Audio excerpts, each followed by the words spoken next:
When the Wilson family boards a plane, they have no idea their journey will spark a movement. A moment of bias during the flight unfolds into a story of courage, resilience, and change that inspires communities, transforms an industry, and ignites a conversation about empathy that spreads far and wide. Follow David, Alicia, and their children as they confront challenges, build connections, and prove that speaking up can lead to real impact.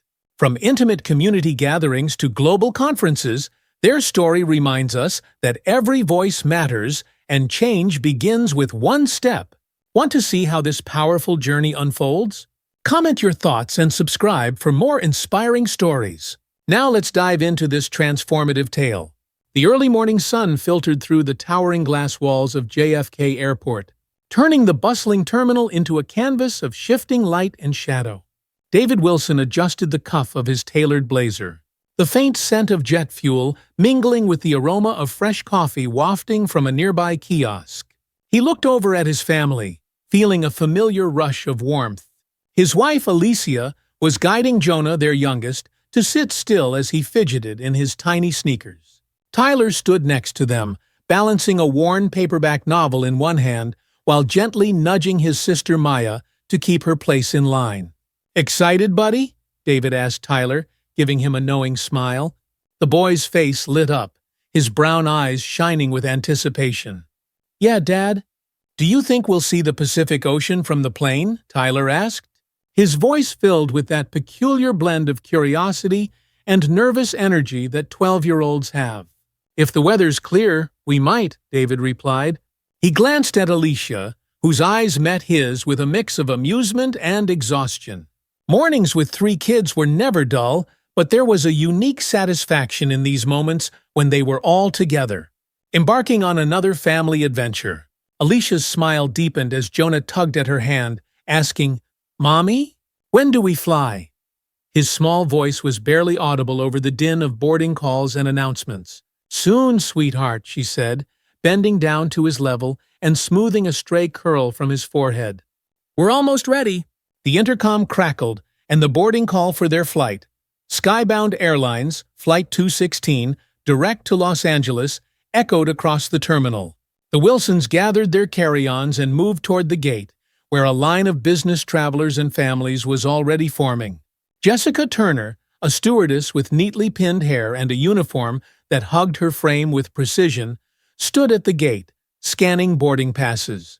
Her eyes moved over each passenger with practiced ease, but when they landed on the Wilson family, they paused. It was just for a second, a flicker of hesitation that would have gone unnoticed by most. But David, who had long learned to read such expressions, felt it like a pinprick beneath the surface. "Good morning, welcome aboard," Jessica said, her voice tight, almost clipped, as she took David's pass. He nodded, catching the briefest glint of discomfort in her eyes before she turned to the next passenger. As they settled into their seats in the business-class cabin, David felt the eyes of another passenger's brush against them. Some were casual, fleeting glances, while others lingered, laden with unspoken questions. It was a feeling he knew well, but had hoped to leave behind on this trip. Alicia leaned close, her voice low. "Ignore it, David. Today's a new day." He reached for her hand and squeezed it lightly. "I know," he said, but the tension in his jaw betrayed his true feelings. The cabin filled with the usual pre-flight sounds, the shuffle of bags being stowed, snippets of conversation, and the mechanical chime of seatbelt signs being engaged. Tyler pressed his nose to the window, watching as the plane taxied toward the runway.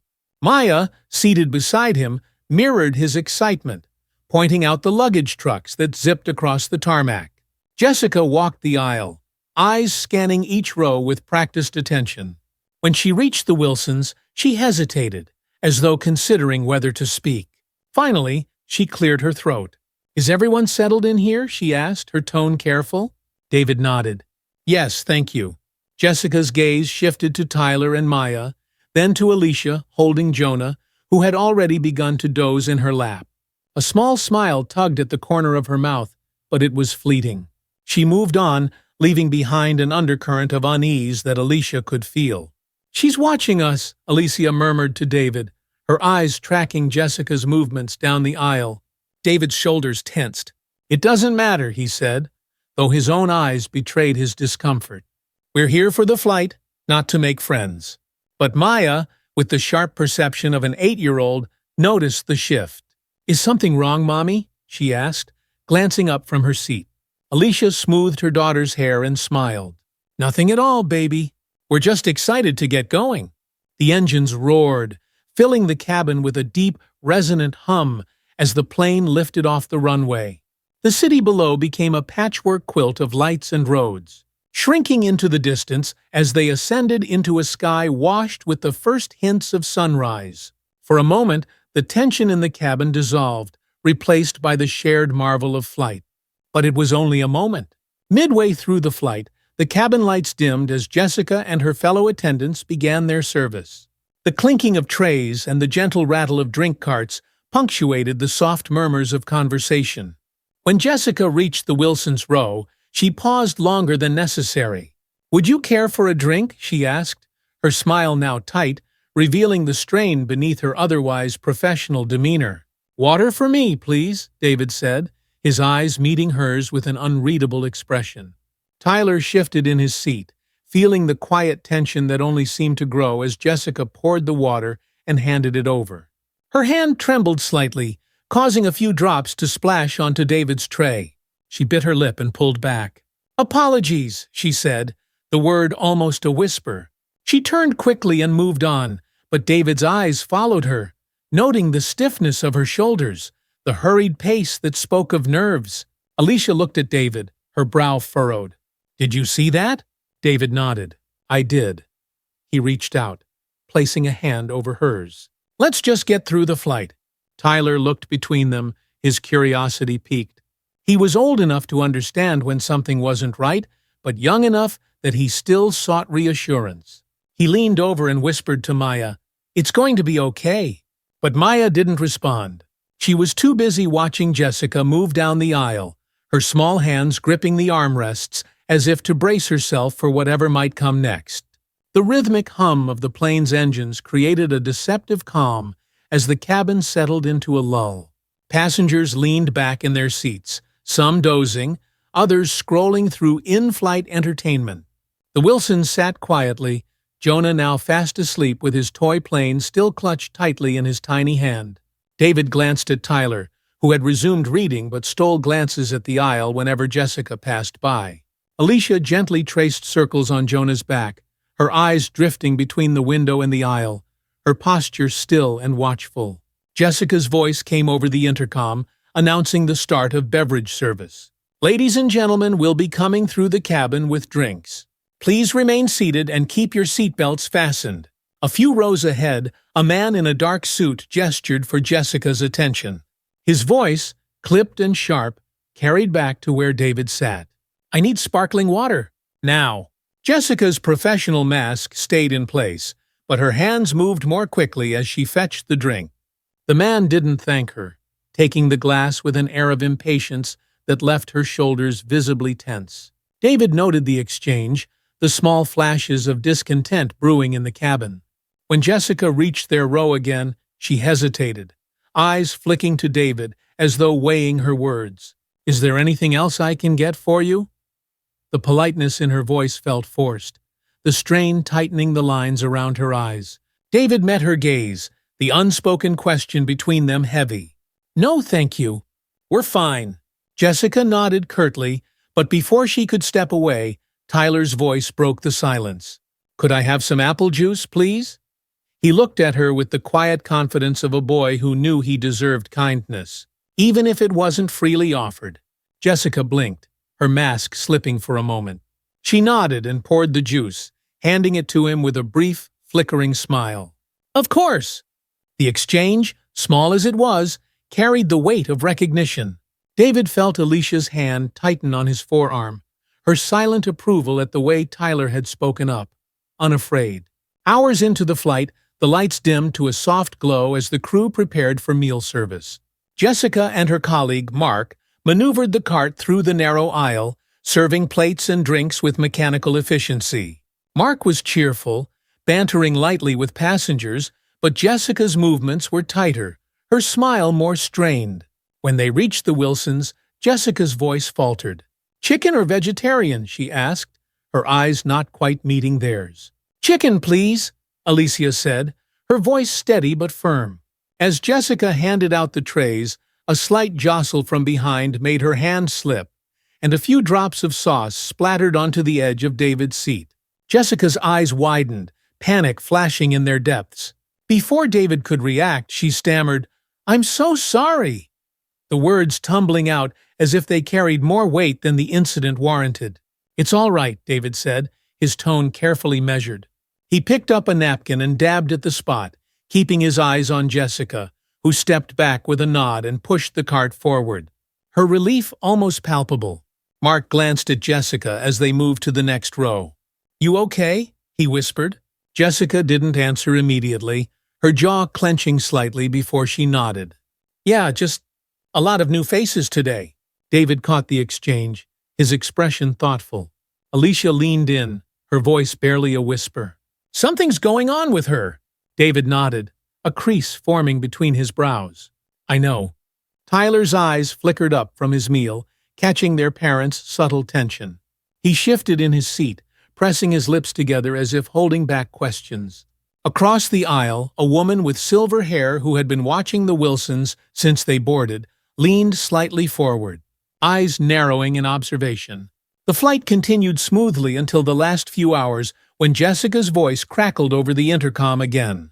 "Ladies and gentlemen, we're about to experience some turbulence. Please remain seated with your seatbelts fastened." The seatbelt sign dinged on, casting a soft yellow glow throughout the cabin.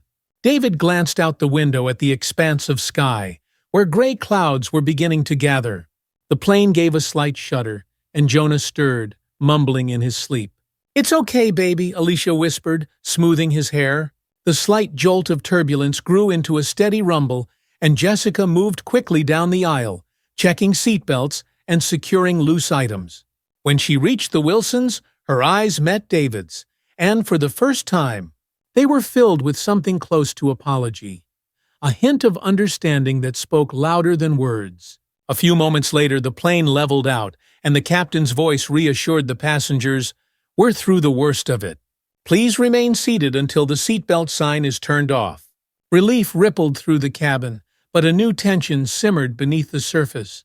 David could feel it in the glances passengers exchanged, and the way Jessica lingered at the edge of their row, hesitating as though on the cusp of speaking. Finally, she broke the silence. "If there's anything you need—" The words were clumsy, her usual composure cracking at the edges. Alicia looked up at her, eyes searching. "We're fine, thank you." Jessica nodded and moved away, but the encounter hung in the air, heavy and unresolved. As the flight approached its descent, a murmured conversation among passengers reached David's ears. A couple in the row ahead exchanged words that prickled at the back of his neck. "Did you see the way she kept watching them?" the man said to his companion. A woman with sharp eyes that darted between the Wilsons and the front of the plane. "I did," she replied. "Wonder what that's all about." David's jaw tightened, but he forced himself to exhale slowly. The attention was suffocating, even in its subtlety. He turned to Alicia, whose expression mirrored his own, a blend of exhaustion and vigilance. Jessica approached again, her face flushed from the exertion of her duties and the weight of the unspoken tension that now filled the cabin. "We'll be landing soon. Please prepare for arrival," she said, her voice strained but controlled. The final moments of the flight were a blur of announcements, seatbelt clicks, and shifting bodies. The cityscape of Los Angeles unfolded beneath them, the Pacific Ocean gleaming like a ribbon of light beyond the grid of buildings and streets. The wheels touched down with a soft thud, and a collective sigh of relief whispered through the cabin. David's fingers relaxed, the tension leaving his body as he glanced at his children. Tyler met his gaze, offering a small, brave smile that David returned, the weight of the past few hours easing, if only for a moment. The plane came to a halt, and passengers began to rise, collecting their bags and exchanging travel plans. David and Alicia waited, letting the rush of people pass by before they stood. Jonah awoke, rubbing his eyes with a sleepy yawn, while Maya clutched her backpack, eyes wide as she watched the crowd. Jessica was stationed at the exit, her eyes catching David's as the Wilsons approached. "Thank you for flying with us," she said, her voice softer, more genuine than before.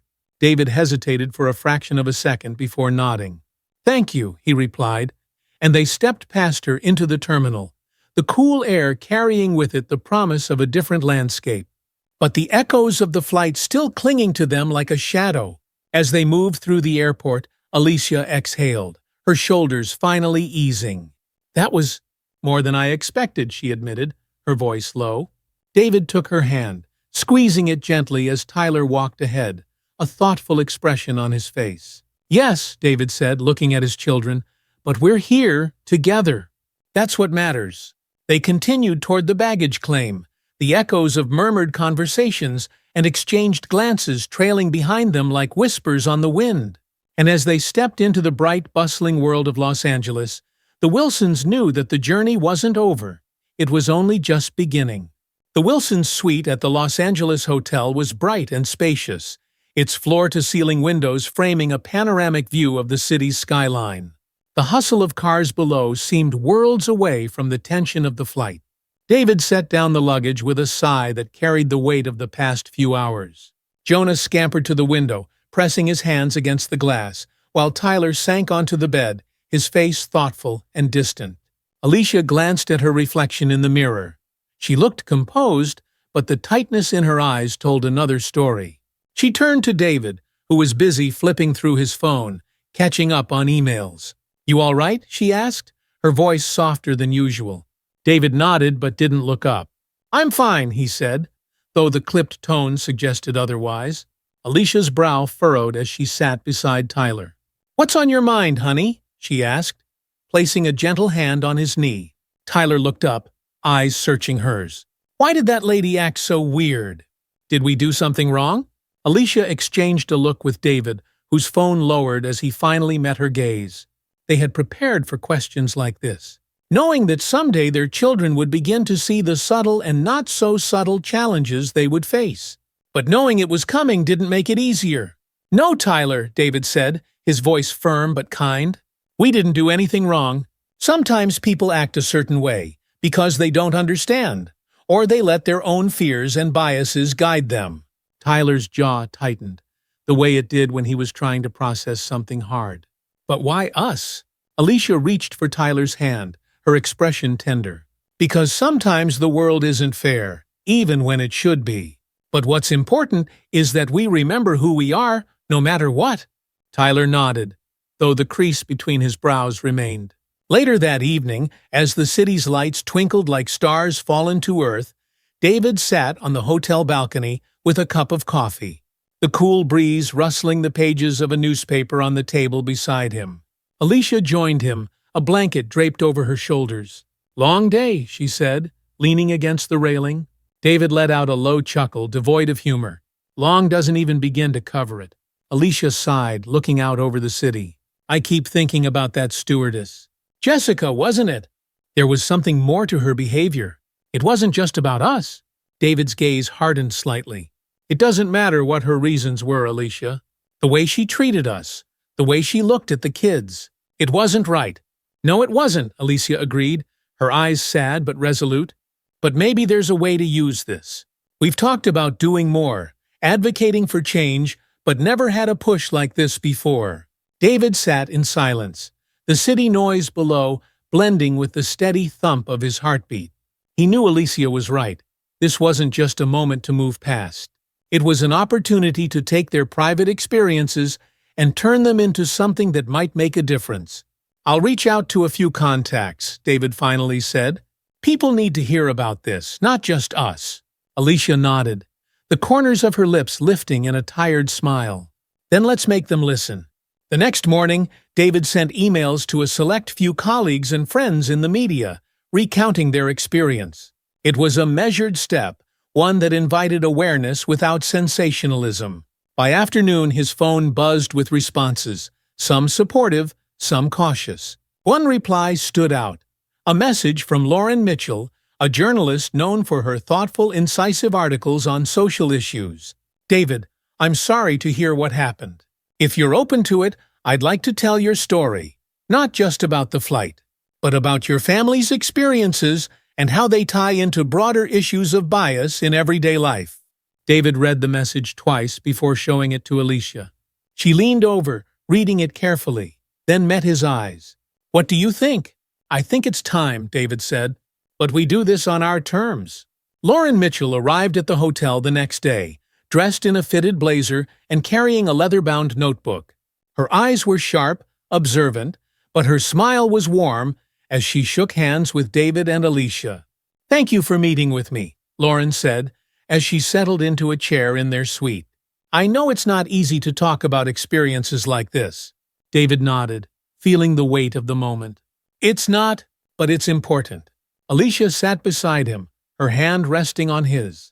We're not just doing this for us. We're doing it for anyone who's ever felt invisible or treated unfairly and didn't have the chance to speak up. Lauren's eyes softened. She clicked her pen and began.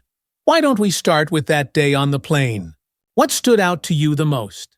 David recounted the flight, the looks, the way Jessica's professionalism slipped when she spoke to them, the silence that filled the cabin when they moved. As he spoke, Alicia added details about the children. How Tyler had noticed everything, and how Maya's eyes had filled with questions they couldn't fully answer. Lauren listened intently, scribbling notes and occasionally nodding. It's stories like yours that make people realize these aren't isolated incidents, she said when they finished. They're part of something much bigger. When the interview ended, Lauren stood, her expression serious. I'll handle this with care. I want people to understand what this means, not just what happened. Thank you, Alicia said, her voice full of sincerity. As Lauren left, David felt a strange mix of relief and apprehension. They had taken the first step, but now came the waiting. A few days later, Lauren's article was published under the headline, A Flight to Remember, One Family's Story of Bias in the Skies. It was detailed and empathetic, weaving the Wilsons' account with broader data on discrimination in travel and other public spaces. The response was immediate. David's inbox filled with emails, some from friends expressing their support, others from strangers who shared their own stories of quiet humiliations and frustrations. One message, from a teacher named Valerie in Baltimore, stood out. Your story reached my classroom today. My students were captivated, and it sparked a discussion we've never had before. Thank you for being brave enough to share it. Alicia read the email over David's shoulder, tears glistening in her eyes. We did the right thing, she whispered, her voice breaking. David wrapped an arm around her, nodding. Yes, we did. Tyler, who had been listening from the other room, walked in. Dad, I read the article. Are people going to understand now? Are they going to change? David's heart clenched at the hope in his son's voice. I hope so, Tyler. But change takes time, and it takes people like us willing to keep pushing. Tyler's expression shifted, a flicker of determination lighting up his eyes. Then we keep pushing, he said firmly. Alicia reached for him, pulling him into a hug. Yes, sweetheart. We keep pushing. Over the next few weeks, the Wilson story continued to circulate, making its way into classrooms, corporate meetings, and community discussions. They were invited to speak at a local forum hosted by an organization focused on equality in public spaces. It was a modest gathering, but the room was filled with people from all walks of life. Teachers, business owners, college students, and parents who had brought their children. David and Alicia stood at the front, the weight of expectation pressing on their shoulders. But when they began to speak, the burden eased. They shared not just their story, but their belief in the power of conversations to drive change. A young woman stood during the Conda session, her voice trembling slightly. How do you keep going when it feels like nothing changes? Alicia's eyes softened. We remember who we're doing this for. Our children, and for everyone who comes after them. And even if the change is slow, it starts with moments like this, David added. And when people see that they're not alone, that's when they start to believe change is possible. The woman nodded, her expression shifting from uncertainty to a glimmer of hope. The room erupted in applause, a chorus of agreement that resonated with the message David and Alicia had shared.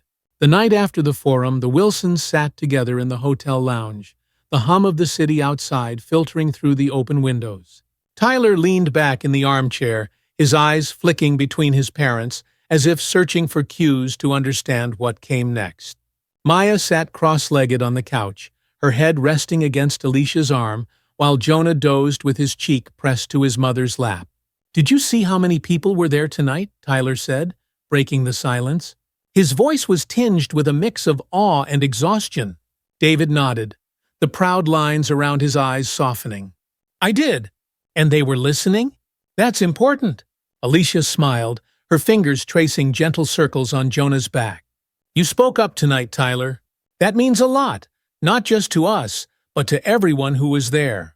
Tyler's face brightened, but then he hesitated, a question forming behind his eyes. "But what happens now? We told our story. Does it really make a difference?" David's expression grew thoughtful, the weight of decades spent confronting similar questions settling in his chest. "Change doesn't happen all at once, son. It's like planting seeds. Some will grow quickly, and others will take time. But you have to keep watering them." Maya, who had been quietly listening, spoke up, her voice small but clear. "Will people stop being mean if we tell them what happened?" Alicia's heart squeezed at the simplicity of her daughter's question. She wrapped an arm around Maya, pulling her close. "Sometimes, sweetheart, and sometimes it helps people realize that they need to be kinder. But we tell our story so that people understand and try to do better." Tyler leaned forward, eyes serious. "So we just keep talking? Telling people?" David met his son's gaze, seeing the spark of determination in his eyes that reminded him of Alicia in her lawyering days. "Yes, Tyler, we keep talking. We keep pushing.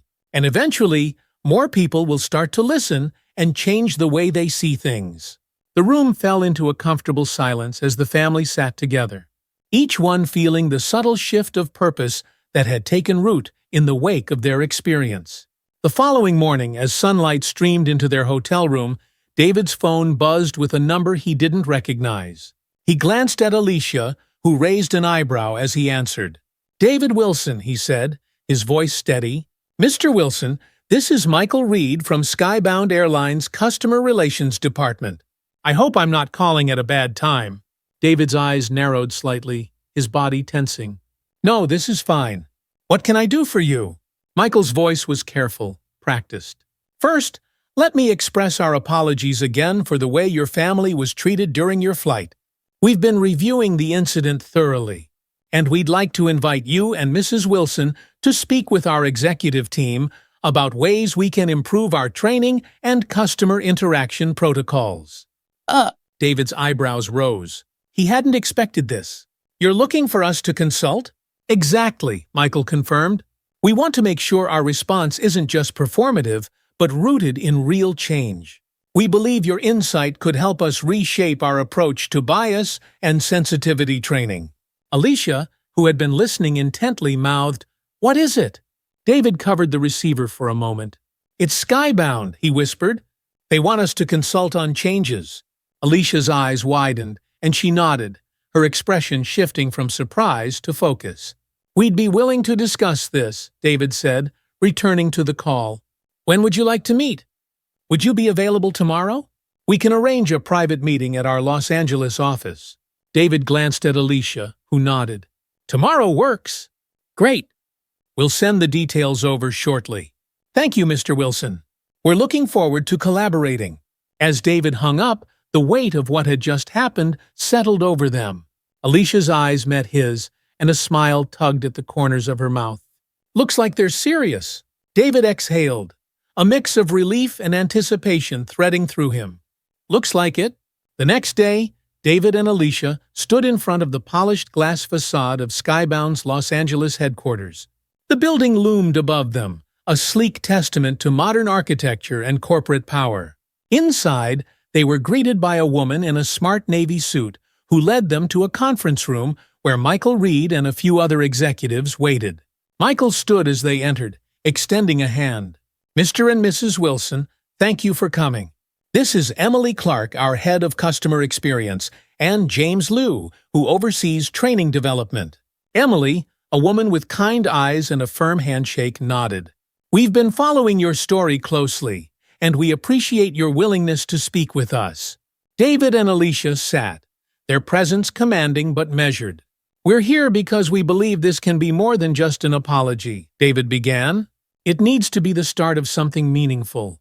James leaned forward, fingers steepled. Agreed. We've started implementing a mandatory sensitivity and bias training program, but we want to hear from you. What would have made the difference that day? Alicia's eyes met James's, unwavering. Empathy. Training isn't just about checking a box. It's about understanding the people you serve. The crew needs to see passengers as individuals with stories, not just ticket numbers. Michael nodded thoughtfully. That's exactly the kind of perspective we need. What we'd like to propose is a workshop series designed with your input. We want to build case studies based on real experiences, like yours. David glanced at Alicia, who gave a subtle nod. We're willing to help, but we want to make sure this isn't just a one-off program.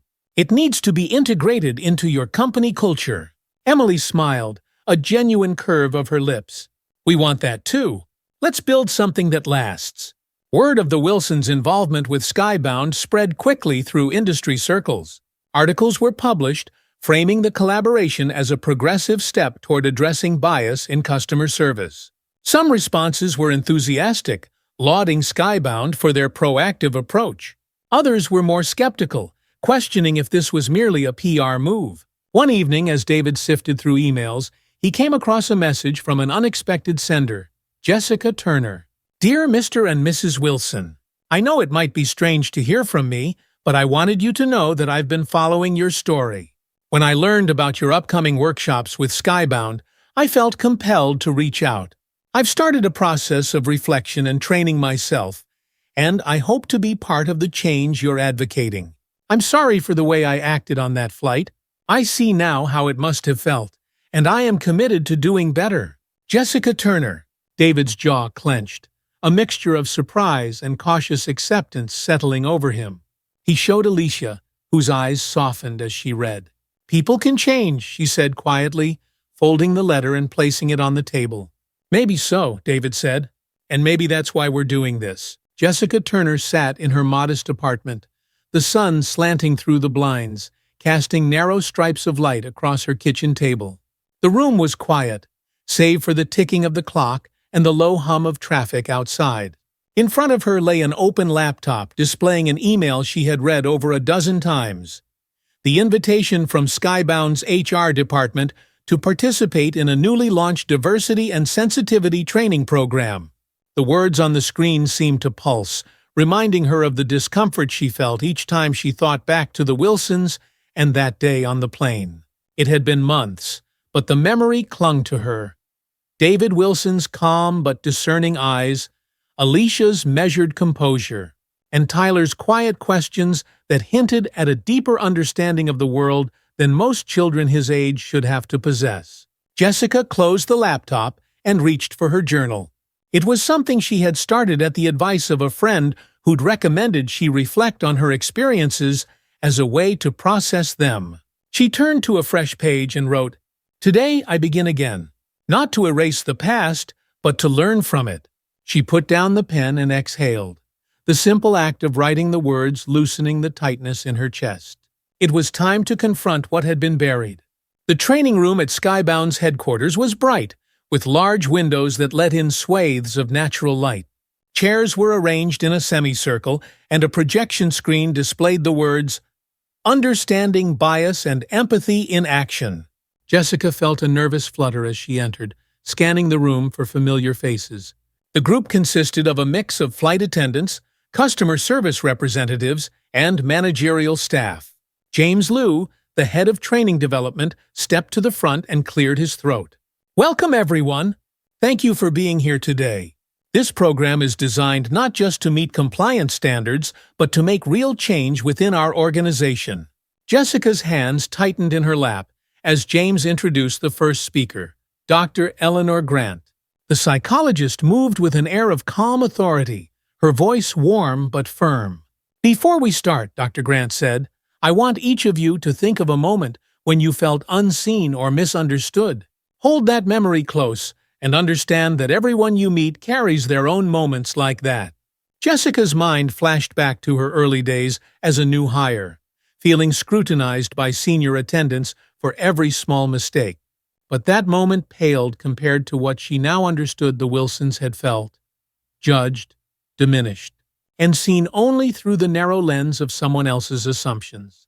Dr. Grant continued, sharing stories of passengers who had written letters to airlines about feeling unseen or unfairly treated.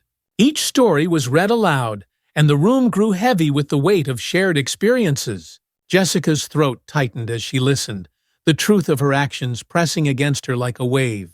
For the first time, she saw herself not as a neutral actor, but as someone who had been complicit in making others feel that way. Her eyes stung, but she blinked back the tears, determined to face the discomfort head-on. During a break, the attendees mingled around the coffee station. Jessica poured herself a cup, her hands still trembling slightly. Mark, her colleague from the fateful flight, approached, his expression thoughtful. "Hey, Jess," he said, offering a small smile. "Didn't expect to see you here." "Yeah," Jessica replied, looking down at the dark liquid swirling in her cup. "But I'm glad I came. It's eye-opening." Mark leaned against the counter, folding his arms. "I've been thinking about that day a lot. The way things played out. We should have done more to support them." Jessica met his eyes, the guilt she'd been carrying reflected in his expression. "I know," she said softly. "I think that's why I'm here, to understand why I didn't, and to make sure it doesn't happen again." Mark nodded, the silence between them heavy but understanding. "It's good that we're having this conversation. We should have had it sooner." Jessica's lips curved into a weak smile. "Yeah, we should have." Weeks into the program, Skybound invited Alicia Wilson to speak as part of a special workshop designed to illustrate real-world impacts of bias. When Jessica saw Alicia enter the room, poised and confident, her heart rate quickened. The last time they had shared a space, it had been under very different circumstances. Alicia scanned the room, her eyes pausing when they met Jessica's. There was recognition, but no animosity, only a calm acknowledgement that made Jessica's breath catch in her throat. "Thank you for welcoming me here today," Alicia began, her voice clear and resonant. "I want to talk not just about what happened on that flight, but about why it matters. About the moments when silence can speak louder than words, and the impact those moments have on people, especially children who learn from watching us." Jessica felt each word land like a stone in her chest. Alicia described how Tyler had asked questions after the flight. Questions that forced David and her to explain something they hoped to shield their children from for a while longer. The room was silent, every attendee absorbing the reality Alicia painted with her words. "We are here because we believe people can change," Alicia said, her eyes sweeping the room. "But change requires more than acknowledgement. It requires commitment to being better, every day." Jessica swallowed hard, the knot in her throat making it difficult to breathe. For the first time since that day on the plane, she felt something shift within her. Not just guilt, but the beginnings of resolve. That night, Jessica sat in her living room, replaying Alicia's words in her mind. She pulled out her journal and began to write, not holding back the rawness of her thoughts. "I saw Alicia Wilson today. She spoke about courage, but not the kind that comes from speaking out. The kind that comes from facing yourself when you don't like what you see. I want that kind of courage." The next day, Jessica met with James Liu after training.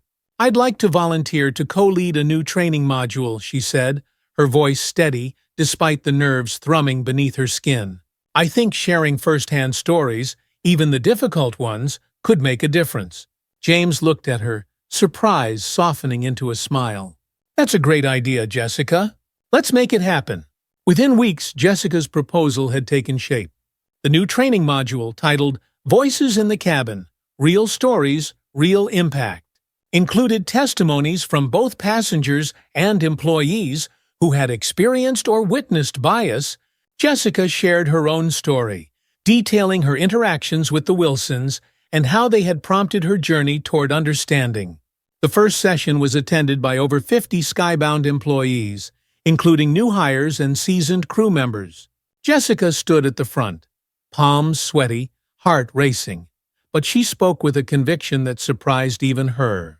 I was the one who acted out of bias, who didn't realize that my assumptions were shaping my behavior, she admitted, her voice clear and unwavering. But I'm here to show that we can choose to do better. We can choose to listen and change. The room remained quiet for a moment before Mark, sitting in the front row, began to clap. Slowly, others joined in, and the sound grew, filling the room with a hopeful, steady rhythm. The training program garnered attention not just within Skybound, but across the airline industry. Articles appeared in trade publications praising the company's efforts to integrate real stories into their training programs. Jessica received emails from attendants she'd never met, thanking her for her transparency and sharing their own stories of growth. One email caught her attention. "Dear Jessica, I attended your session last week. I wanted you to know that it made me rethink how I approach passengers, especially during stressful moments. Thank you for being honest. It helped me be honest with myself." Jessica leaned back in her chair, letting the words sink in. The road had been difficult, filled with moments that challenged her perception of herself. But it was moments like this that reminded her why she kept going. Alicia invited Jessica for coffee a few months after the workshop.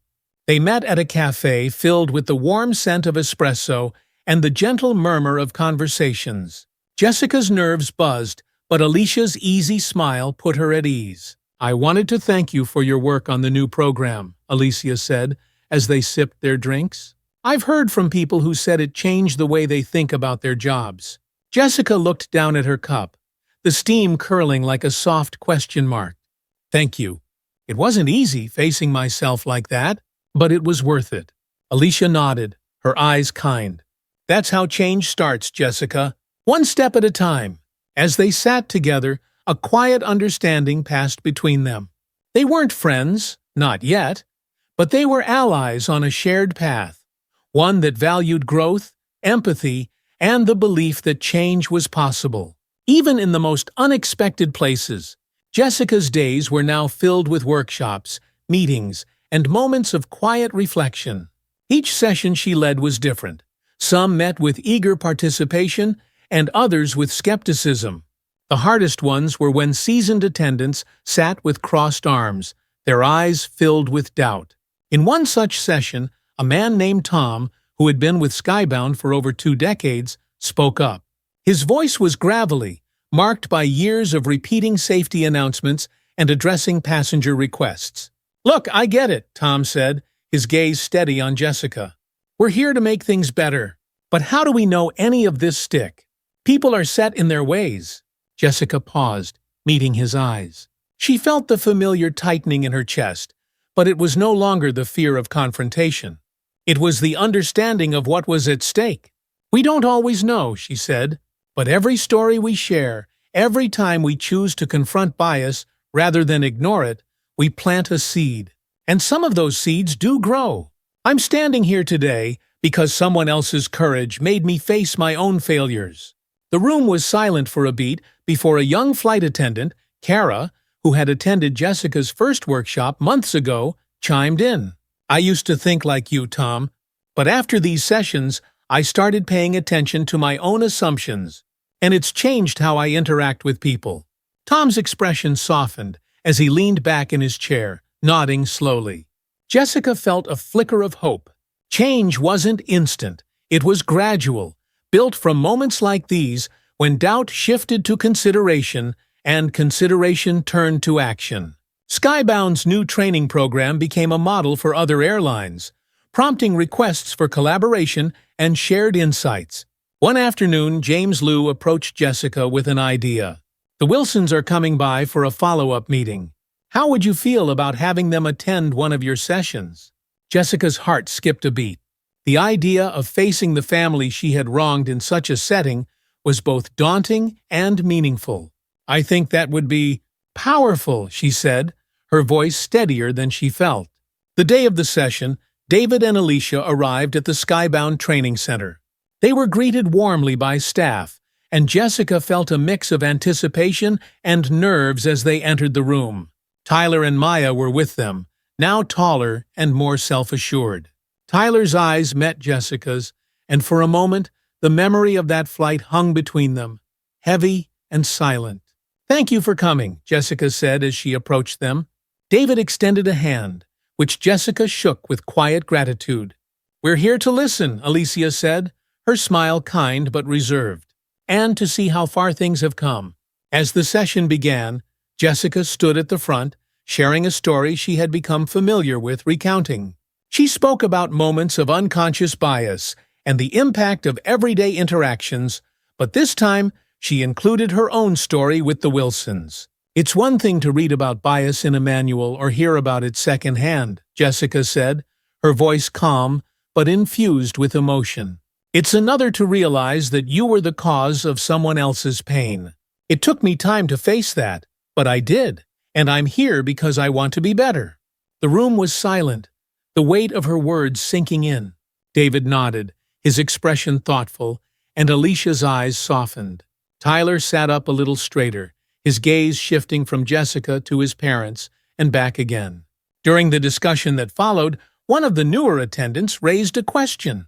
"What's the hardest part about changing your mindset once you know you were wrong?" Jessica glanced at Alicia, then at the Wilsons as a whole.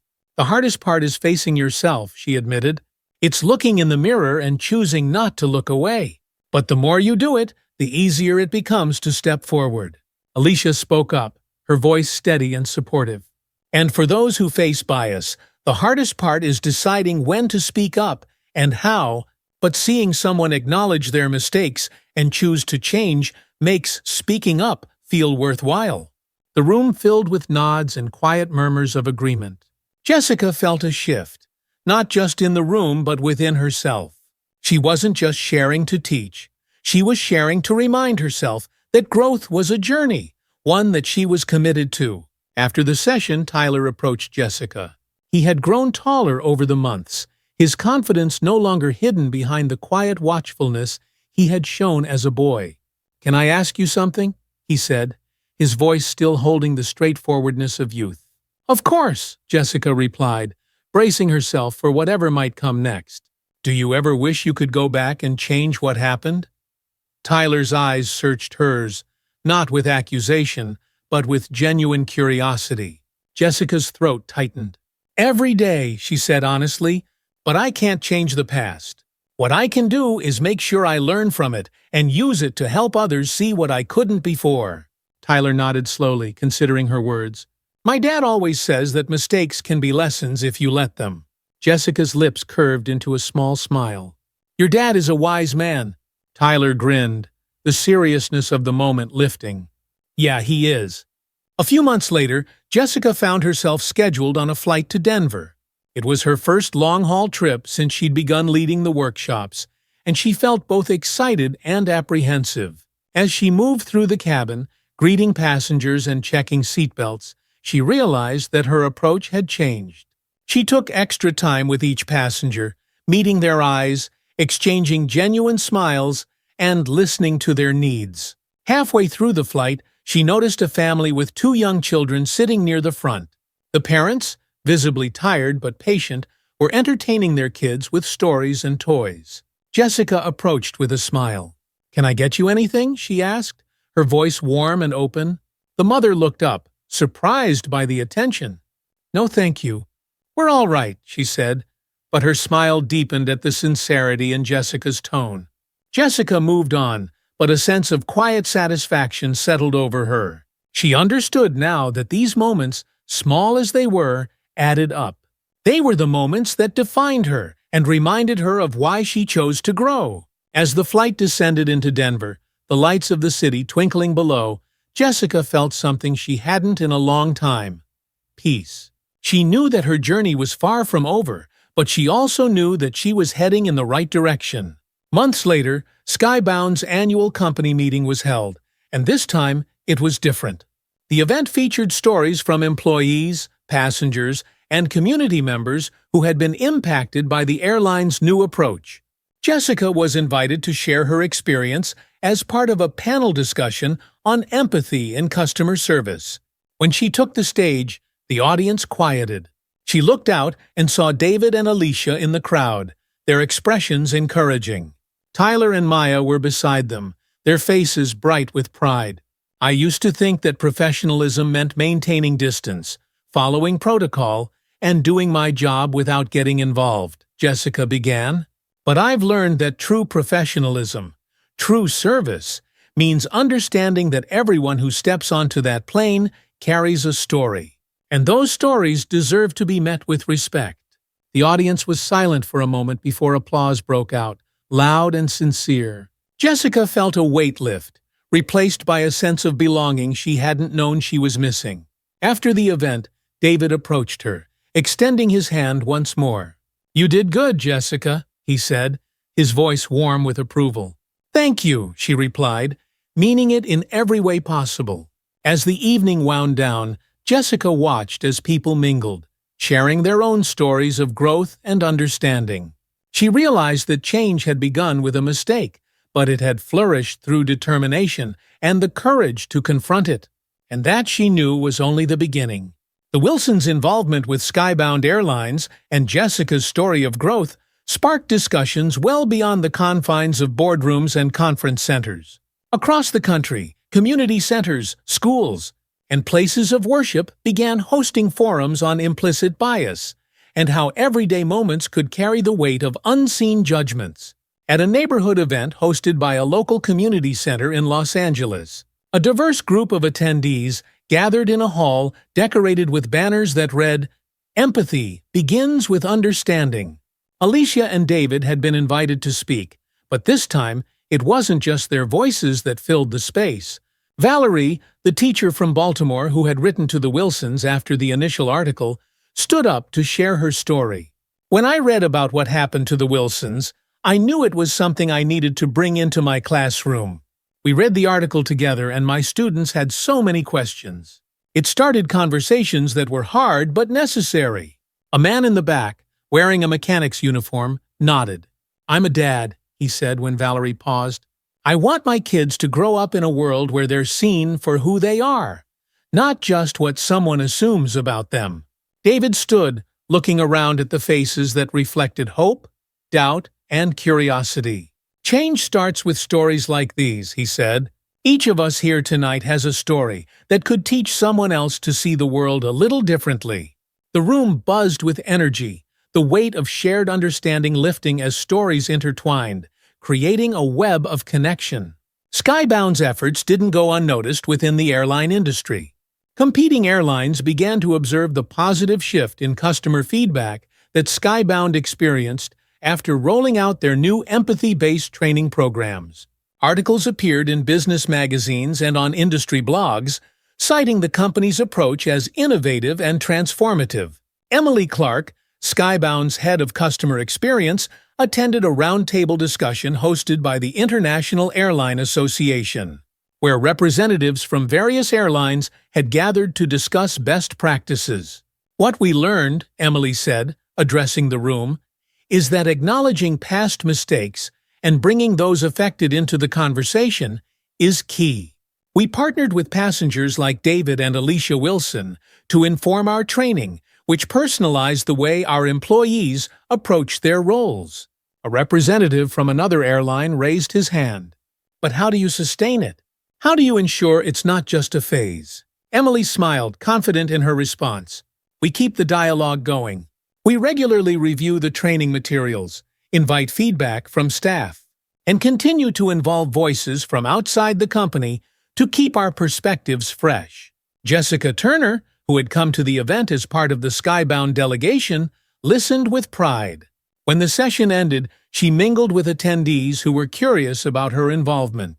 A young woman from a European airline approached her. "I read about your story," the woman said, her accent thick, but her English clear. "It's rare to hear such honesty from inside a company. How did you find the courage to admit your mistakes?" Jessica's eyes softened.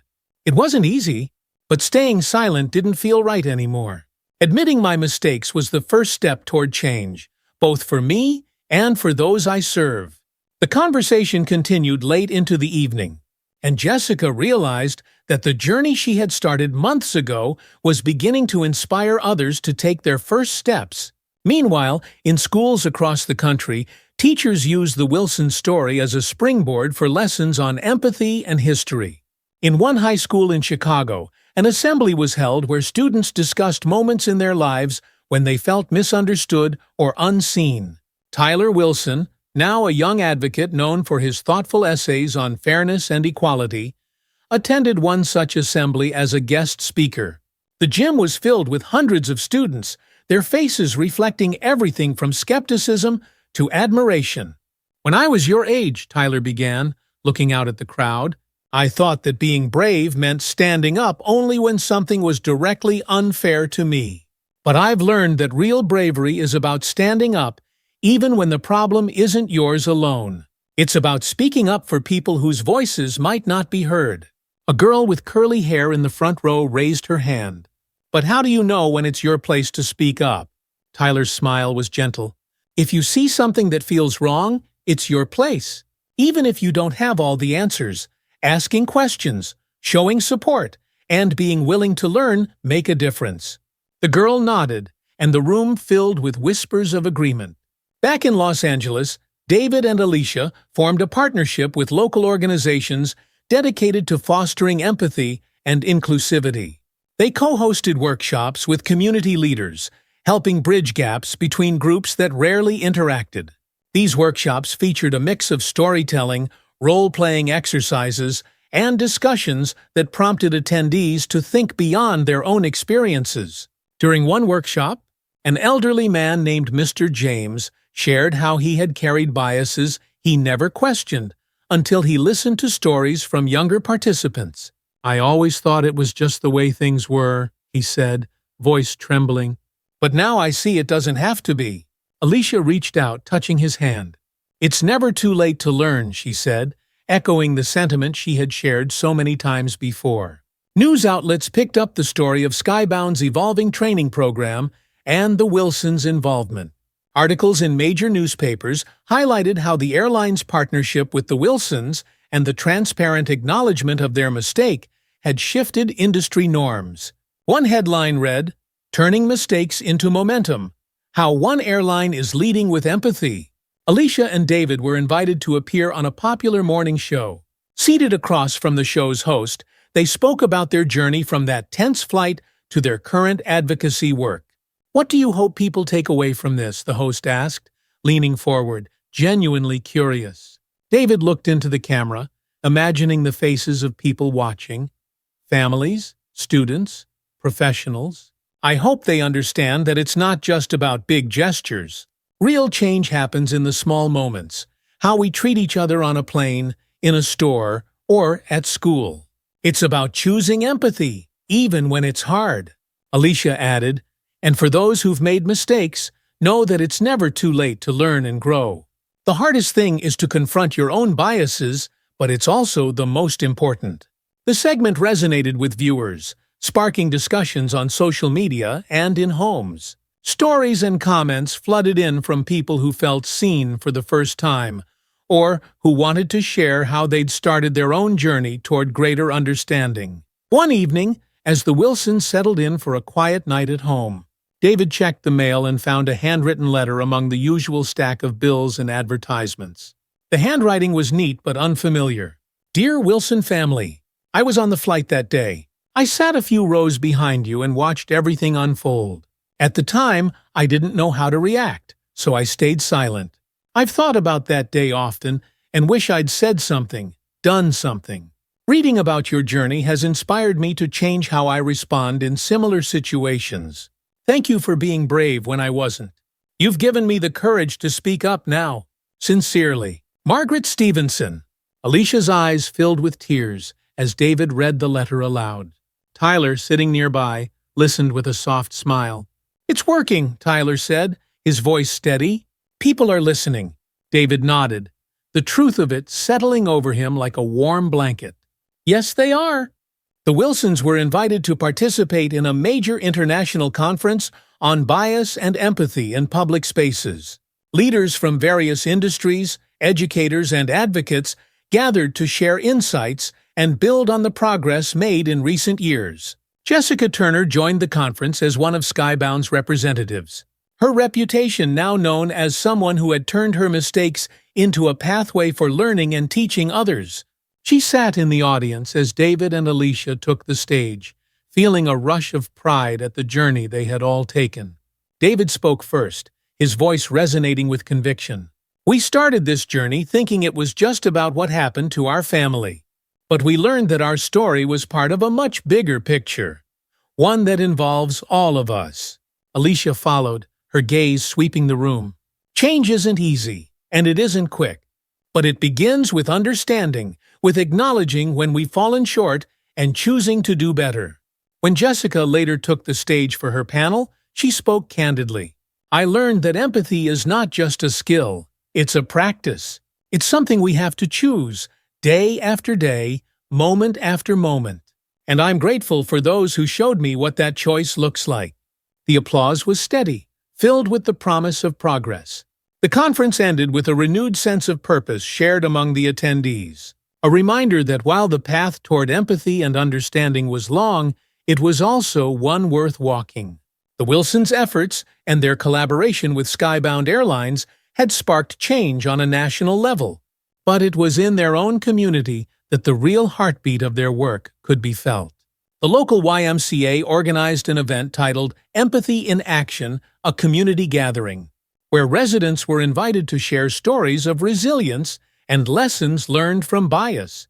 The gathering was held in the gymnasium, its walls decorated with posters made by children that depicted unity and kindness. Tyler stood by a table, helping to set up a station where attendees could write anonymous stories or reflections on moments they'd witnessed or experienced bias. Maya, holding a stack of blank note cards, passed them out to younger kids who giggled nervously.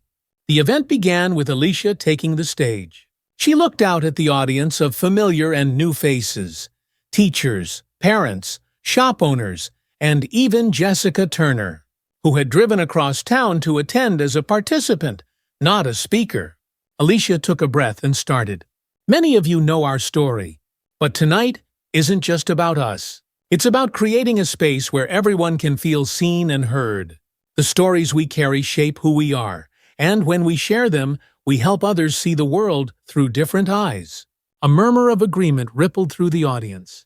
David joined her, recounting what it had meant for their family to move from a moment of silent frustration on a flight to a catalyst for broader conversations and changes. He spoke about the courage it took to speak up and the lessons learned when people admitted their mistakes and grew from them. A local high school senior named Luis, who had been inspired by Tyler's advocacy, stepped forward next. His hands shook as he adjusted the microphone. "I'm here because I read about the Wilsons and how they turned a hard moment into something powerful. I want to do the same. We can't stay silent when we see things that aren't right." The crowd erupted into applause, and Luis's eyes met Tyler's with a grateful nod. Tyler smiled, feeling a swell of pride that the ripples of their journey had reached his peers. After the event, attendees mingled, sharing stories and connecting over shared experiences. Jessica stood near the refreshment table, sipping a cup of lemonade, when Valerie, the teacher from Baltimore, approached her. "I recognized you from the articles," Valerie said with a gentle smile. "It's brave what you've been doing." Jessica felt a warmth spread through her chest that she hadn't expected. "Thank you. I didn't think bravery was what it felt like at first. It felt hard. But being here, seeing how people are using their voices, it makes me realize it was worth it." Valerie nodded. "It's these moments that show us the power of being open to change. I used to think changing minds was about debates and arguments, but it's really about stories and listening." Jessica glanced at the handwritten cards pinned to a board nearby. One read, "I used to look away when I saw someone treated differently. Now, I try to be the person who steps in." She blinked back tears, recognizing that the stories shared tonight weren't just words, they were commitments, reminders that empathy was an active choice. Meanwhile, Tyler's passion for advocacy grew beyond local events. For a school project, he decided to create a video compilation titled Voices Unseen, interviewing classmates and community members about times they felt invisible or misunderstood. With each recorded story, he felt the power of connecting people through shared experiences. Maya, eager to help, joined him as he edited the footage at the kitchen table. "This part is my favorite," she said, pointing to a clip of an elderly man describing how he'd felt disconnected from younger generations until someone invited him to share his story at a local library event. Tyler smiled, ruffling his sister's hair. "It's pretty powerful, isn't it?" "Yeah," Maya said, her eyes wide with wonder. "It's like everyone's stories are puzzle pieces that fit together." When the video was finished, Tyler presented it at school. The room fell silent as each story played, some evoking nods of recognition, others drawing gasps of surprise. At the end, Tyler stood at the front, his hands steady as he spoke. This project wasn't just about telling stories, it was about listening. We all have moments when we feel unseen, but when we share them, we realize we're not alone. And that can change everything. The applause was overwhelming. As the bell rang, classmates lingered, some coming up to share their thoughts or to thank Tyler for giving them a new perspective. Back at Skybound, Jessica worked with James Liu and Emily Clark on the next phase of their program. The company's leadership, having seen the positive impact of Jessica's workshops, approved a plan to create a partnership with community groups that offered insight into the everyday challenges different demographics faced. Emily stood in the conference room pointing to a proposal on the screen. "We want employees to spend time volunteering and learning directly from people in these communities. It's not just about reading or role-playing, it's about seeing and experiencing." Jessica nodded, feeling a surge of pride. This initiative was more than a response to a mistake. It was a step toward lasting cultural change. Jessica's involvement with Skybound's community program led her to partner with local nonprofits, helping to organize seminars that highlighted the importance of recognizing bias in everyday situations. One afternoon, while facilitating a workshop at a community center, she shared her story, not as a flight attendant who made a mistake, but as someone who chose to learn from it. A woman in the audience raised her hand. "What do you say to someone who's afraid to admit they were wrong?" Jessica took a deep breath. "I say that admitting it is the bravest thing you can do. It's hard, but it's also freeing. And once you do it, you realize it's the first step toward truly connecting with others." After the workshop, Jessica stayed behind, helping to clean up chairs and gather materials. An older man approached her, leaning on a cane. "I just wanted to say thank you," he said, his voice rough but sincere. "I've lived a long life, and I've seen people change for the better. You're one of those people." Jessica's eyes welled up, and she reached out to shake his hand. "Thank you for saying that." A year after the initial flight that had changed so many lives, the Wilsons boarded another Skybound plane. This time, the air was filled with anticipation for a long-awaited vacation, not the tension of past experiences. David and Alicia exchanged a glance, a silent acknowledgement of the journey they had been on. As they settled in, Jessica, now a senior flight instructor, walked down the aisle with a confident smile. When she reached the Wilsons, she paused, her expression warm and genuine. "It's good to see you again," she said, and the sincerity in her voice resonated deeply. David nodded, a smile breaking across his face. "It's good to be here." The plane took off, and as the city shrank beneath them, the future stretched out ahead, filled with possibility. The Wilsons, Jessica, and everyone touched by their story knew that while the journey toward understanding and empathy was never truly finished, they were all better for having taken the first step. The horizon glimmered, a reminder that each day held the potential for change, one story, one conversation, and one choice at a time. The Wilson story, initially a moment of tension on a single flight, evolved into a broader movement that reached beyond the airline industry. The local gatherings, school projects, and corporate changes became a template for others to follow. Stories of individuals who had felt marginalized in public spaces found new relevance as communities examined how to foster environments rooted in empathy and fairness. David and Alicia worked closely with civic leaders to create the Voices Shared project, an initiative that invited people from all backgrounds to submit stories about times when they felt unseen or judged. These stories were compiled and shared at local events, building a mosaic of lived experiences that connected people across different walks of life. At one such event in a library auditorium, an elderly black woman named Ms. Ruby shared her memory of the civil rights era. "I marched for change when I was young, and now, hearing these stories, I know the fight has evolved but isn't over," she said, her voice strong despite her years. The audience, a mix of teenagers, young adults, and elders, listened intently, eyes wide with admiration. After the event, Tyler and Maya approached Miss Ruby. "Thank you for sharing," Tyler said, his voice sincere. "It helps to know where we've been so we can see where we need to go." Miss Ruby smiled, a twinkle in her eye. "Keep telling your stories, young man. The world needs to hear them."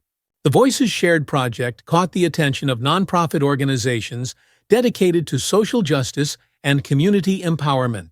One group, Unity Works, reached out to the Wilsons to propose a partnership aimed at creating educational workshops that could be implemented in schools across the country. Alicia and David attended a meeting at the Unity Works office, a space filled with colorful murals and bulletin boards covered in community projects. They were greeted by Marcus Reed, the director, who had followed their story since the initial news article. "We want to take what you've started and build on it," Marcus said, spreading out a draft curriculum on the table. These workshops would teach kids how to recognize bias, understand its impact, and develop strategies to respond in a way that promotes understanding. Alicia felt a swell of pride and purpose. "This is exactly the kind of work we've hoped for," she said. "Something that reaches beyond a single moment and equips people to face challenges with compassion." Tyler, who had joined the meeting as part of his growing interest in activism, leaned over the curriculum with a nod. "And it needs to be something that feels real to them. Not just lessons, but stories they can relate to." Marcus grinned. "That's why we need voices like yours." The partnership was announced a month later, garnering attention from educators and community leaders who were eager to incorporate the program. The workshops were designed to be interactive, using real-life scenarios and testimonies from people like the Wilsons and those who had participated in their community events. The first Voices Shared workshop was piloted at a high school in Los Angeles. The school's auditorium was filled with students who had been briefed about the project but didn't know what to expect. Posters on the walls displayed the words, "Listen, Learn, Lead." Alicia stood at the podium, glancing at the students. "I'm here to tell you that every voice matters, including yours," she said, her tone both commanding and welcoming. "We all have moments when we feel misunderstood or unseen. This workshop isn't just about hearing stories, it's about learning what to do next." Tyler took the stage next, showing clips from his Voices Unseen video project. Each clip brought nods, whispers, and a few shocked expressions as students saw familiar struggles reflected back at them. The students were then broken into small groups, each tasked with sharing a moment when they felt out of place. At first, the room was filled with hesitant silence, but one by one, stories emerged. A student named Javier spoke up, describing how he felt judged for his accent when speaking English, even though it was his second language. A girl named Lily shared her experience of being the only one in her friend group willing to speak up when someone made an offensive joke. By the end of the workshop, the auditorium buzzed with a new energy. Students exchanged numbers, planning to continue these conversations in their own circles. 2 weeks after the workshop, Alicia received an email from a teacher who had attended the event. It read, "Dear Mrs. Wilson, thank you for bringing the Voices Shared workshop to our school. I've been teaching for 15 years, and I've never seen students open up like they did that day. Since the workshop, they've started their own empathy club to keep the conversations going and plan events that promote understanding. Your family's courage is making a real difference. Best, Ms. Ellis." Alicia read the email aloud at dinner, her voice catching as she reached the end. David placed his hand over hers, their eyes meeting with shared pride and gratitude. Tyler, who had been listening intently, looked up. "See? It really does make a difference." "It does," David agreed, a smile breaking across his face. "And we're just getting started." Jessica Turner's role within Skybound shifted as she became a key figure in the company's partnership with Unity Works and other community-based organizations. Her experience was used as a case study for training programs, demonstrating how recognizing and addressing personal bias could lead to meaningful change. One afternoon, she stood before a group of Skybound employees at a follow-up training. "It's not about perfection," she said, her voice strong but earnest. "It's about progress. It's about making sure that when we see a moment where we can choose empathy, we don't hesitate." Mark, her colleague who had stood by her during the toughest moments, smiled at her from the back of the room. Later, as the training ended, he approached her. "You know, Jess, if anyone had told me a year ago that we'd be doing this, I wouldn't have believed them." Jessica laughed, the sound full of relief and hope. "Neither would I, but here we are."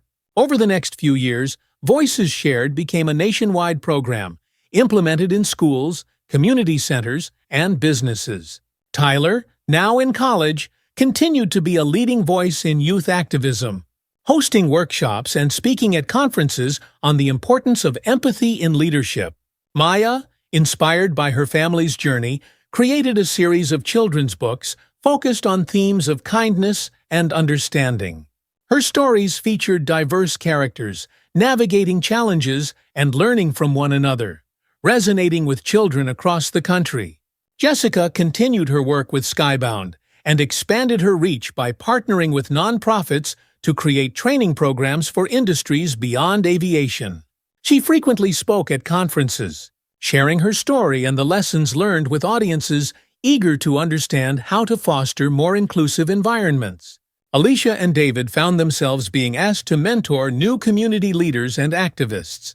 Their home, once filled with the noise of young children, now echoed with discussions about strategy and the future. One evening, as the family gathered in their backyard, Tyler set up a projector to show the latest video from a Voices Shared workshop. The screen illuminated their faces, each one marked by experiences that had changed them. As the video ended, David wrapped an arm around Alicia's shoulders. "It's incredible, isn't it?" he said. "What started as a difficult day turned into all of this." Alicia smiled, resting her head against his. "Yes, it is, and it shows that even the hardest moments can lead to something beautiful." The sky above them darkened into night, speckled with stars that seemed to glisten with promise. They sat together, a family bound not just by blood but by a shared commitment to a world where stories, no matter how small, could change hearts and inspire action. And so, the Wilsons' journey, which had begun with a single flight, continued as part of a movement that reached far beyond what they ever could have imagined. The success of Voices Shared had led to invitations from universities, government agencies, and private sector organizations eager to adopt similar workshops and training programs. Alicia and David found themselves on the road more often, leading sessions and collaborating with leaders across industries. The Wilson story had become a blueprint for turning personal challenges into movements that inspired empathy and reflection. One invitation came from a university known for its progressive policies and diverse student body. They wanted Alicia to deliver a keynote speech at their annual Ethics and Leadership Conference. The topic, "The Power of Speaking Up, From Silence to Impact." The night of the keynote, the auditorium was packed. Students filled the seats, some holding notepads, others recording on their phones.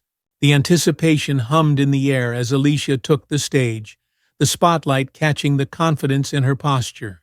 "When my family boarded that flight, we had no idea we were stepping into a moment that would test not just us, but the world around us," Alicia began, her voice echoing through the room. "But what that day taught us is that silence holds weight. Speaking up doesn't always mean shouting. Sometimes it's as simple as refusing to be invisible."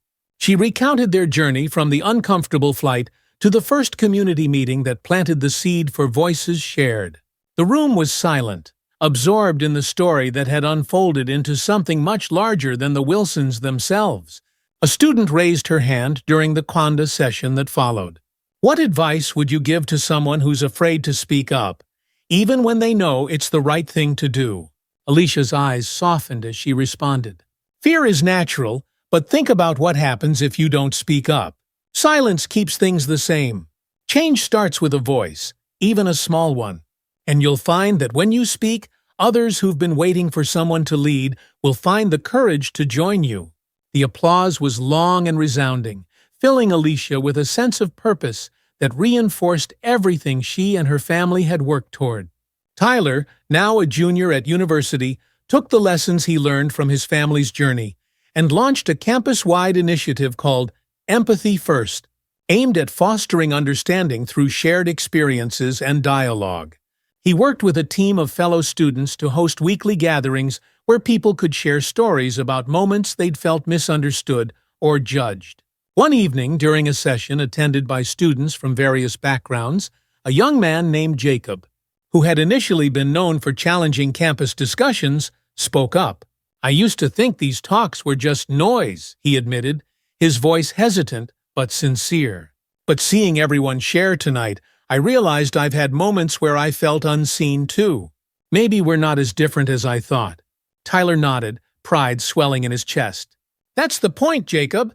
We're all more connected than we realize.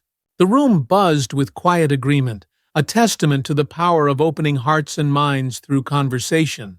With the growth of voices shared, invitations to share their work internationally began to pour in. Alicia and David were invited to a global conference on social change in Geneva, where leaders from various countries discussed policies and programs aimed at reducing discrimination and fostering unity. Jessica Turner, who had continued to build her profile as a speaker and advocate, joined them as a co-presenter. Her session, titled Empathy in Professional Spaces, highlighted the transformation she had undergone and how it inspired others within Skybound and beyond. Standing in front of an audience that included representatives from non-governmental organizations, educators, and social activists, Jessica spoke candidly. We all carry biases, even when we don't see them. The hardest part is admitting when we've acted on them. But if we can face that truth, we can change the culture around us, one moment at a time.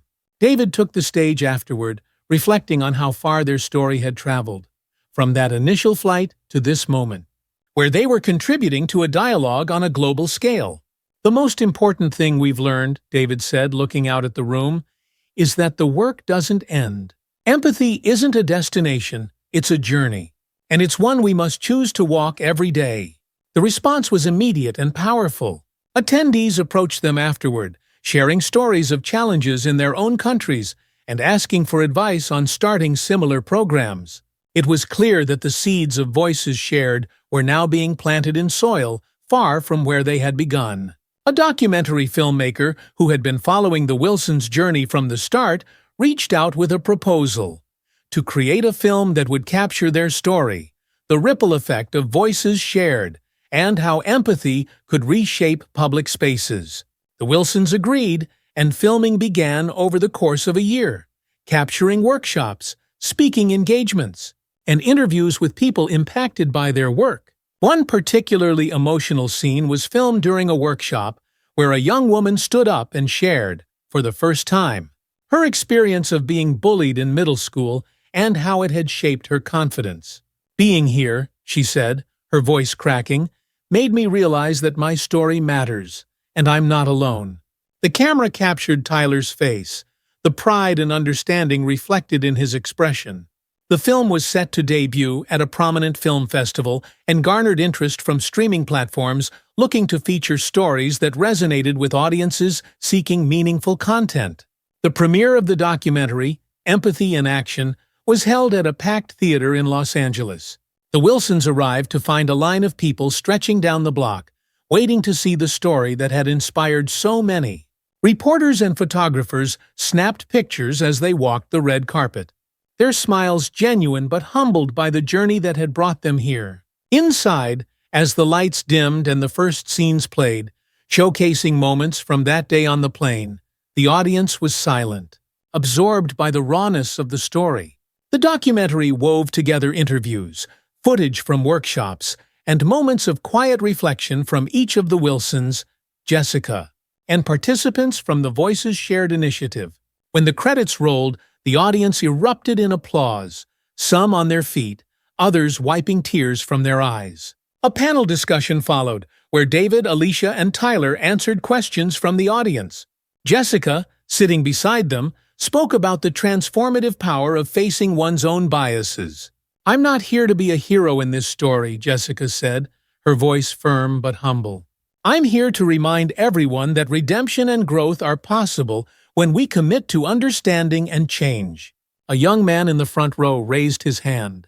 "Do you think this will keep spreading? That more people will learn from what you've done?" Alicia nodded, her gaze full of hope.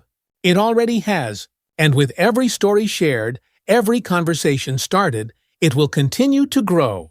Months after the documentary's release, Alicia received a letter from a woman in a small town who had watched it with her teenage son. The letter read, "Dear Wilson family, I watched your story with my son last week. He's always been shy, and we never knew how to talk about the times he felt different or overlooked at school. After watching the documentary, he turned to me and said, 'I think I understand why it's important to speak up, even when it's hard.' Thank you for giving us the courage to start that conversation. With gratitude, Clara Thompson." Alicia shared the letter with her family at dinner, the room quiet, with the weight of understanding. David looked around at their children, now grown and more confident than he could have ever hoped. "It's a reminder," he said, "that even when we don't see it, the impact continues." Maya, now a high school junior with a creative mind that often led to illustrations of her own stories, smiled. "Well, one story at a time," she said, echoing the words that had become their family's quiet motto. As the evening settled into the calm of home, the Wilsons knew that their journey was far from over. The work would continue, the conversations would keep growing, and the seeds they'd planted would continue to bear fruit, changing the world in ways they could only begin to imagine. The success of Empathy in Action brought, "Mrs. Wilson," Sandra said, holding back tears, "I watched your story with my students. It changed the way they see each other. Thank you for every..." Alicia's heart. Conversations like these became part of the Wilsons' new normal. Tyler and Maya, too, were recognized at school for their family's role in fostering dialogue about empathy and fairness. It was rewarding, but also came with its challenges. The weight of being a symbol of positive change meant staying committed to their mission. Even on days when life felt ordinary, or when they felt stretched thin. As Tyler prepared for his college graduation, he reflected on the journey that had led him to this moment. His involvement in Empathy First and the Voices Shared value. At his commencement ceremony, Tyler was chosen to deliver the student address. Standing at the podium, he glanced at the audience, spotting his. "When I was 12, I experienced a moment that changed my life," Tyler began. "But that moment didn't define me. It guided me. It taught me that our voices matter and that standing up isn't always easy, but it's necessary." He spoke of the importance of empathy in leadership, encouraging his peers to carry those lessons into their careers and personal lives. His words were met with resounding applause, a testament to the influence of his journey. After the ceremony, a group of students approached him. "Hey, Tyler," one said, "your speech was incredible. It made me think about some of the things I've stayed silent about. I want to do better." Tyler smiled, the weight of responsibility balanced by the pride of knowing that his voice had sparked something new in others. "That's how it starts," he said. "One choice at a time." Jessica Turner's reputation as an advocate for change extended beyond skybound airlines. She began receiving invitations to speak at industry conferences and corporate events about her experiences and the importance of acknowledging and growing from one's mistakes. One day, she received an email from a flight attendant at a different airline who wrote, "I've been in this job for 10 years, and your story gave me the courage to confront my own biases and encourage my team to do the same. Thank you for being vulnerable and leading by example." Jessica replied, her heart full. "It's people like you who keep this going. Keep sharing, keep learning. Her work expanded into consulting roles, where she collaborated with other airlines and service-oriented industries to develop empathy training programs modeled after what she had helped build at Skybound. She met people from all walks of life who shared how her story had resonated with them, making her realize that the power of her transformation lay not in what she had done, but in how she had chosen to grow from it. Alicia and David continued to advocate for systemic change through partnerships and speaking engagements. Voices Shared had become a self-sustaining program with dedicated staff who shared the Wilsons' mission. The couple often returned to schools and community centers to host discussions and provide updates on their initiatives. One such visit brought them back to the school where they had held their first workshop. The room was filled with new faces, eager students, and familiar staff members who had seen the program evolve. An 8th grader named Annika raised her hand during the Konda. "Do you think what you started will ever be finished?" she asked, her young eyes full of hope and uncertainty. David smiled, considering her question. "I don't think empathy ever reaches a point where we can say it's finished. It's a practice, something we carry forward and teach to others. It's about continuing the work, even when it feels like enough has been done," Alicia added, "and that's what makes it beautiful. Each generation adds to it, makes it stronger, and that's why we're here today, because you're part of that story now." The students applauded, and Annika's face lit up with a smile that hinted at future aspirations of her own. One evening, as the Wilsons gathered around the dining table, laughter filled the room. They had carved out time for a simple dinner at home, a reprieve from their busy schedules. Tyler shared stories from his final semester, while Maya animatedly described the plot of her latest children's book draft. David looked around, taking in the scene.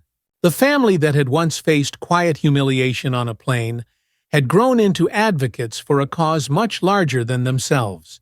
He felt the familiar weight of gratitude settle over him.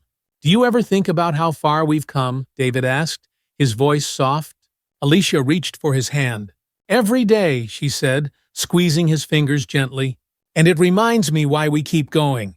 Maya chimed in, eyes sparkling. "And it's not over yet. I have big plans for my next book. It's going to be about kids who help each other see things differently." The family laughed, and the room buzzed with the warmth of shared purpose. They knew that while they had made strides, the road ahead still held opportunities for growth, challenges to face, and stories to tell. The Wilsons' work began to inspire other families to share their own stories and take action. At a Voices Shared event held at a community park, families came together to participate in storytelling sessions. Children and parents took turns speaking, some sharing moments of kindness they had witnessed, and others recounting times they had felt alone or misunderstood. Tyler, now balancing graduate school with his advocacy work, led one of the storytelling circles. A young boy named Mateo raised his hand, nervously looking at his parents before speaking. "Sometimes when I speak Spanish at the store, people look at me funny. But my mom says it's important to be proud of who we are." Tyler smiled, nodding in understanding. "Your mom's right, Mateo. And sharing your story helps people remember that every language, every experience is part of what makes our world better." A ripple of applause followed, and Mateo's face lit up with a smile that spoke of newfound confidence. Inspired by their journey, Alicia began to write a book titled Beyond the Flight, Building Bridges with Empathy. It chronicled not only the Wilsons' story, but also the stories of those they had met along the way, people who had taken their message and made it their own. The book included practical exercises for fostering empathy in schools and workplaces, encouraging readers to engage in difficult conversations with openness and respect. The book became a bestseller, its reach extending to educators, leaders, and families across the country. It was featured in book clubs, discussed in classrooms, and quoted in articles about social progress. One evening after a book signing event, Alicia read a review that captured the essence of what she had hoped to convey. "This book isn't just a story. It's a guide for how we can all do better, one moment at a time." She closed her laptop, her heart full. The work that had started as a response to a painful moment had become a beacon for others, lighting the path toward a more empathetic world. Years after the initial incident, the Wilsons took a family trip together, boarding a skybound flight with a sense of familiarity and purpose. As they settled into their seats, a young flight attendant approached them, her smile warm and confident. "Welcome aboard," she said, her eyes bright with recognition. "It's an honor to have you flying with us." David glanced at Alicia, and a knowing smile passed between them. They were no longer just passengers. They were part of a story that had grown far beyond that first flight. And as the plane soared into the sky, the Wilsons felt a deep sense of peace, knowing that their journey, marked by resilience, courage, and change, was not just theirs, but belonged to everyone who had chosen to listen, learn, and lead with empathy. The horizon stretched before them, endless and full of promise. Thank you for joining us on this journey of resilience, courage, and the power of empathy. If you enjoyed this story and would like to read more content that inspires positive change, don't forget to subscribe. Your support helps keep these stories alive and reaching more people.